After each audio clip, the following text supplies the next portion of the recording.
Hey yo guys, time for my TNA Slammiversary predictions. TNA Slammiversary is live tonight from the Desto Civic Center in South Haven, Mississippi, which is like just minutes away from Memphis, Tennessee, so that's why they're building it from there. It's obviously TNA's 6th anniversary show. They've actually put a fairly decent card together. Some of the matches don't really have enough build behind them, but I mean they've put a lot of emphasis in the main match, which was the King of the Mountain, and they've put a fair bit of emphasis on some of the other stuff that some things I really don't think they should. But anyway, let's run through the card. Technically on the card, Jay Lethal and SoCal Val get married.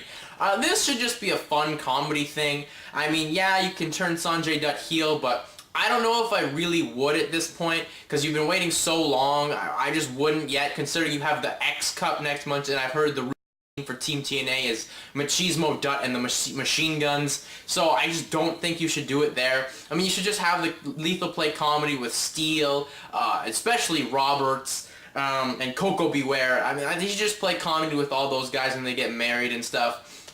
Obviously, at the end, during the vignettes that'll happen after the little vignettes, Jake Roberts will probably make his appearance there and have the snake pop up like what happened at SummerSlam with Savage and Roberts, but I don't think it'll lead to a match. It'll just be something funny. And then maybe just Dutt can still be angered, and, you know, then the Dutt heel turn could happen to Victory Road, which I think would make a lot more sense there. Then we go to the next match, the actual first match on the card, which is a 6-woman knockout tag team match. Gail Kim, ODB, and Roxxi Laveau versus the Beautiful People. You know, gotta say, the Beautiful People have been really stepping their game up on the mic, and, you know, they put impressive stuff in the ring. I think Angelina Love and Velvet Sky are gelling together so well, and there's something that we haven't seen in a while in wrestling. They're these two girls who have been able to play that bitch role so well. Now when you add Mickey Knuckles in there, I don't know what they're going to call her tonight, but when you add Mickey Knuckles in there, she's a great muscle and stuff, and, you know, she can try to be, you know, get her sexy on and stuff like that, but I really see her, you know, muscle to the team and stuff. I mean, she can add to the in-ring talent in there, because, you know, Angelina Love isn't that bad. She can work a decent WWE style match, but Velvet Sky is not the best at all. So when you're going up there against Gail Kim, Roxxi, and ODB, like 3 talented ladies, you know, Mickey Knuckles will add some credibility there, and she's just great as the muscle. But prediction here, gotta go with the Beautiful People. They gotta keep strong here, gotta keep screwing the ODB, Gail Kim, and Roxxi and stuff like that, and eventually they'll get their comeuppance. I think they should get their comeuppance at Bound for Glory, which should obviously make more sense. Then we go to the next match, which is Awesome Kong's Open Challenge. Really, this thing, I don't know if I'd have this on the pay-per-view, unless you bring out a big name like Medusa, or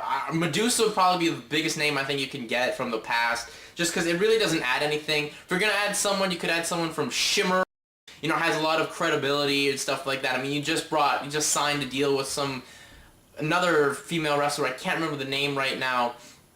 She'll be making her debut in here eventually later in the Impact tapings. But I think you got to go with someone like that caliber to make it seem intriguing and, you know, have a threat for Kong at least, and not just a squash, where she squashed a lot of people. But, you know, we all know it's great watching her squash people. But I like to see a bit of a chance. The contestant have a little bit chance, in the $25,000 thing.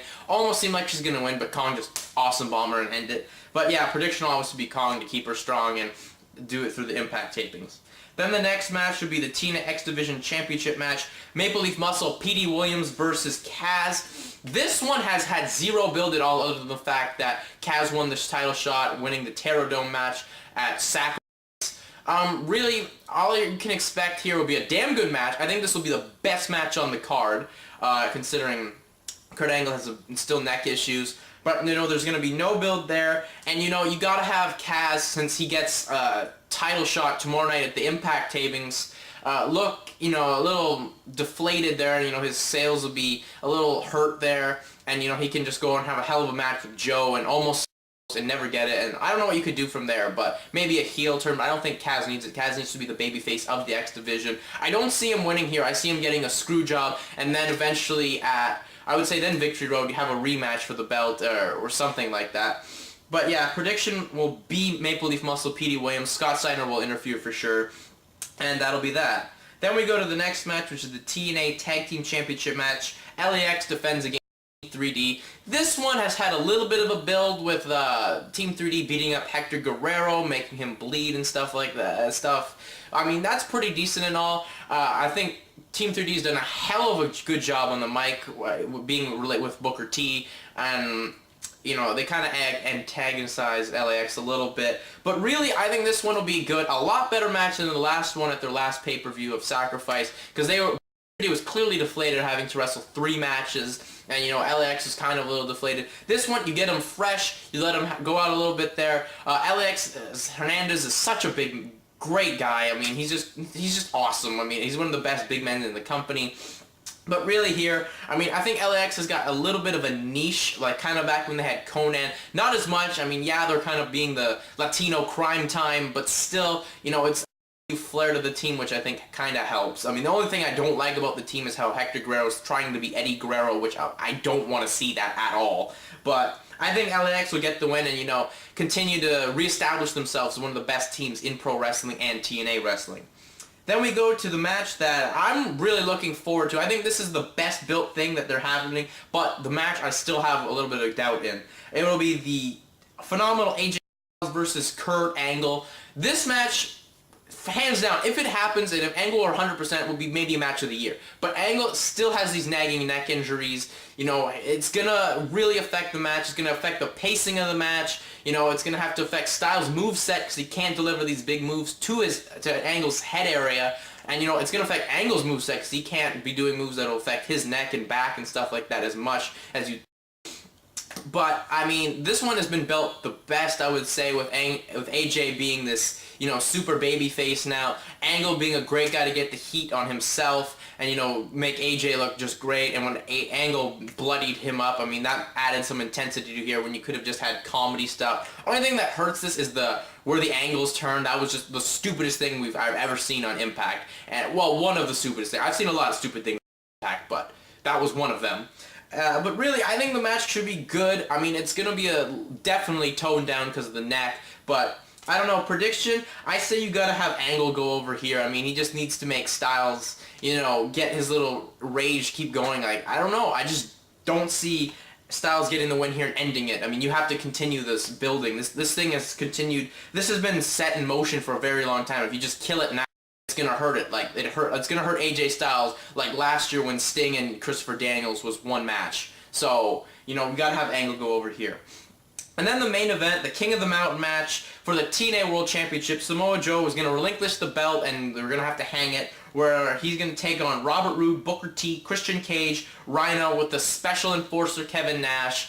First of all, I've seen this match a lot now where the rules are not as retarded as they used to be. I mean, yeah, it's still retarded that you gotta hang the belt, and it's still retarded that the only way you can hang the belt is by pinning someone. I don't have a problem with the penalty box and pinning someone. I have zero problems with that. But the only way you can hang the belt is by pinning someone. That's fucking stupid in my opinion. But really, this one, King of the Mountain, definitely not the best, considering there was an awesome King of the Mountain match on Impact last week. This just seems very depleted. Roode and T, I don't know. I mean, T needs to be in there to continue the build with Joe. Cage will be in there for good ring stuff. But Rhino and Roode, I'm not sure how well they could do. I would have at least put Storm or Tomko in there in Roode's position. That's just me speaking, because I think they can have a better match with Cage and them and Joe. Only thing here is, yeah, it's so predictable that Kevin Nash will on him. And hey, I've actually been enjoying Kevin Nash on television for the past couple weeks, so, you know, the slow heel turn is coming. He's obviously going to turn heel on Joe tonight and set up maybe a match for Victory Road, which I just don't, really sucks that Kevin Nash is that guy, because we know that match would be so bad. I mean, if it had been someone else, maybe even a Tomko or someone, I don't know, maybe a Matt Morgan would have been a lot better, but we don't get. But my prediction, Joe's going to have to retain. So, yeah, I just see him retaining, and then the heel turn happens. And Booker T will say, oh, he got screwed or something, to set up maybe a match eventually down the line, so he can still be king of TNA wrestling. But anyways, that's it for me. That's my predictions. I'll hit you guys with a review later, and I got to hit you with a UFC 85 review. But anyways, that's it for me. I'm out. Peace.